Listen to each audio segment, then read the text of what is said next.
Hi friends, ఈరోజు మనం చేసుకునే జ్యూస్ సమ్మర్ స్పెషల్ కర్బూజా మిల్క్ షేక్. ఇప్పుడు కర్బూజాని పీల్ తీసి చిన్న చిన్న ముక్కలుగా కట్ చేసుకుందాం.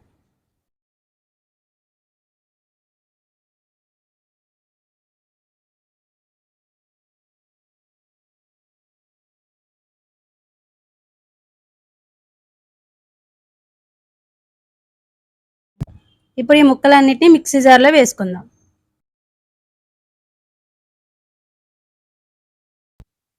తర్వాత ఇందులో 3 స్పూన్స్ షుగర్ వేసుకుందాం. మీరు ప్రిఫర్ చేస్తే హనీ కూడా వేసుకోవచ్చు. It's also very healthy and tasty. తర్వాత ముందుగానే గడ్డగట్టి ఉంచిన పాలను ముక్కలుగా చేసుకొని అందులో వేసుకోవాలి. ఇప్పుడు మూత పెట్టి వాటిని చక్కగా గ్రైండ్ చేసుకుందాం.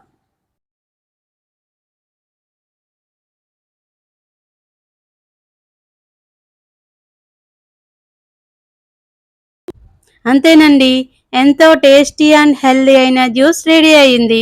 ఇప్పుడు వాటిని గ్లాస్లో ట్రాన్స్ఫర్ చేసి దానిపైన బూస్ట్ వేసుకొని జీడిపప్పు పలుకులు వేసి గార్నిష్ చేసుకుందాం. Thanks for watching.